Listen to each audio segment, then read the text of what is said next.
este video trabajaremos con números irracionales. Veremos qué quiere decir que un número sea irracional y nos concentraremos en algunos números irracionales famosos. Comencemos diciendo que un número es irracional cuando no se puede escribir como el cociente de dos números enteros. Vale la pena señalar que en su expresión decimal, un número irracional tiene infinitos decimales que no repiten patrones. Por ejemplo, raíz de 2, pi, phi son números irracionales, pero no son los únicos, hay infinitos números irracionales. Nos preguntamos, ¿por qué raíz de 2 es un número irracional? Para demostrarlo, supondremos que es racional y veremos que se llega a una contradicción, es decir, haremos una demostración por absurdo. Partimos entonces de suponer, por absurdo, que raíz de 2 es racional. Esto es, existen dos números enteros a y b diferente de 0, de forma tal que raíz de 2 se escribe como a sobre b, siendo esta fracción irreducible, es decir, una fracción que no se puede simplificar. Estamos partiendo entonces de que raíz de 2 se escribe como a sobre b, y por lo tanto, elevando al cuadrado a ambos lados, 2 es igual a al cuadrado sobre b al cuadrado.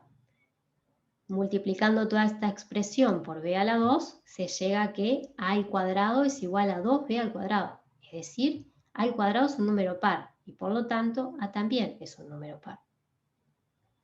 Y si a es un número par, entonces existe un número k perteneciente a los enteros, de forma tal que a se escribe como 2 por k.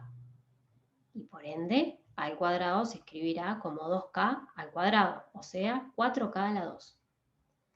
Suplantando este resultado en lo que habíamos obtenido al principio, es decir, en 2b cuadrado igual a a cuadrado, se tiene que 2b al cuadrado es igual a 4k al cuadrado.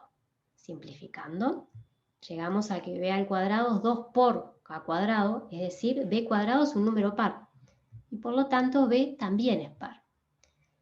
Llegamos entonces a que a y b son números pares, y por lo tanto la fracción a sobre b no es irreducible, lo cual es absurdo. ¿De dónde partió esto? De suponer que raíz de 2 es racional, por lo que se deduce que raíz de 2 es un número irracional. Acabamos de demostrar entonces que raíz de 2 es irracional. ¿Qué cuestiones se tuvieron en cuenta en la demostración anterior? Por un lado, que a sobre b es una fracción irreducible si no se puede simplificar, es decir, si a y b solo tienen al 1 como factor en común. Por otro lado, utilizamos el concepto de número par. Decimos que un número entero es par si existe otro número entero k, de forma tal que a se puede escribir como 2 veces k. Y también se utilizó que si a cuadrado es un número par, entonces a también es par. Pasamos ahora a relacionar, ¿sí?, el número raíz de 2 con Pitágoras. Para ello, recordamos primero el teorema de Pitágoras. ¿Qué decía el teorema de Pitágoras? Que en un triángulo rectángulo, la longitud de la hipotenusa al cuadrado es igual a la suma de las longitudes de los catetos al cuadrado. Es decir, que a al cuadrado es igual a b al cuadrado más c al cuadrado. Si el triángulo tiene lados de longitud 1 y 1 respectivamente, catetos de longitudes 1 y 1 respectivamente, la hipotenusa entonces medirá la raíz de 1 al cuadrado más 1 al cuadrado, es decir, raíz de 2. Y es así que surge el número raíz de 2 en la historia, y que aproximadamente es igual a 1,41421 y siguen infinitos decimales. Otro número irracional famoso es el número pi, 3,14159 y siguen infinitos decimales. ¿Qué es el número pi? El número pi es la relación entre la longitud de una circunferencia y su diámetro. Recordemos que el diámetro es 2 veces el radio, por lo que si tenemos una circunferencia de radio r, su longitud es 2pi por r.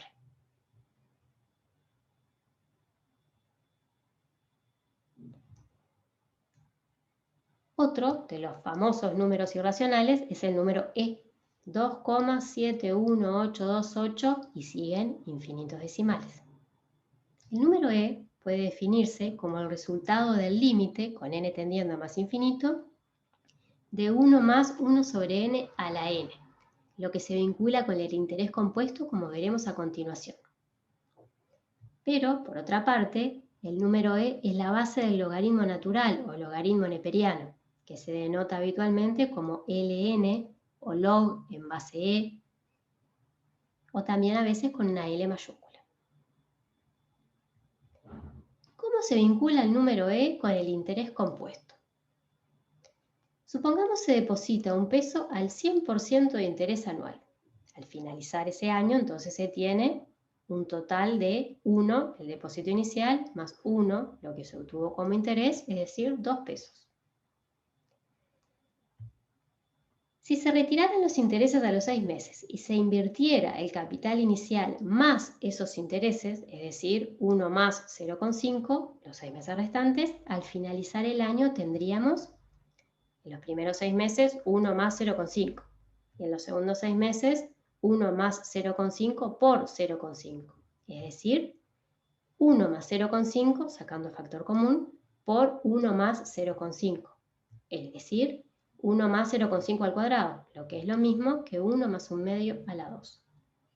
Esto es lo que obtendríamos si en lugar de tener un periodo de un año, tuviésemos 2 periodos de 6 meses cada uno. Si en lugar de tener 2 periodos de 6 meses, tuviéramos 3 periodos de 4 meses, se llegaría, razonando en forma análoga, al resultado de 1 más 1/3 a la 3. Y así sucesivamente, como veremos en la siguiente tabla. A la izquierda, la cantidad de periodos y a la derecha, el dinero obtenido al finalizar el año. Si el periodo es 1, es decir, un año, al finalizar ese año tendremos 2 pesos. Si la cantidad de periodos es 2, al finalizar el año tendremos 1 más 1 medio a la 2, 2,25. Si la cantidad de periodos es 3, al finalizar el año tendremos 1 más 1/3 a la 3, 2,3703 y siguen decimales. Seguimos así. Si tuviéramos 100 periodos, obtendríamos 2,7048 aproximadamente. 1000 periodos, 2,7169 aproximadamente. Si la cantidad de periodos es n, tendríamos 1 más 1 sobre n a la n, que cuando n tiende a más infinito, se aproxima al número e. Es así como se relaciona el número e con el interés compuesto. Otro número irracional famoso es el número phi, 1 más raíz de 5 sobre 2, 1,61803, y así siguen, infinitos decimales. Este número que se llama el número áureo, el número de oro, también el número divino, y que aparece en muchas oportunidades en la naturaleza, se define a partir de lo que se denomina la proporción áurea. Vamos a decir que dos números A y B están en proporción áurea si verifican que A más B sobre A es lo mismo que A sobre B. Es decir, si la relación entre la longitud A más B y A es igual a la relación entre A y B.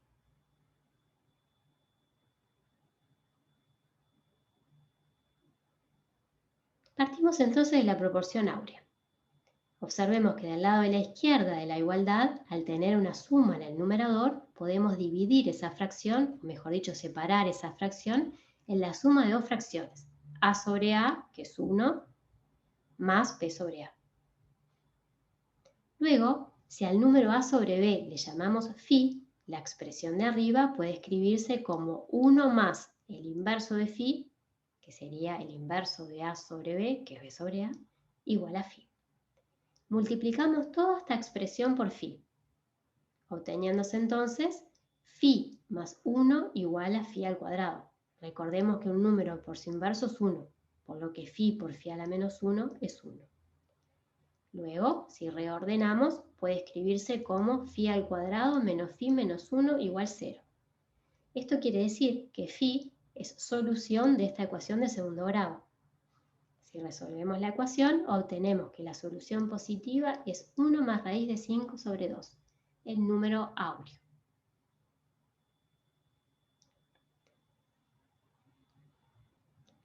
En fin, si a los números racionales les agregamos los irracionales, tenemos el conjunto de los números reales. Esto quiere decir que los reales contienen a los racionales, que contienen a los enteros, que contienen a los naturales.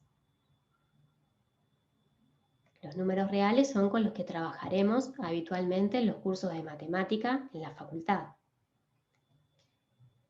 A tener en cuenta, entre dos números reales existen infinitos números reales.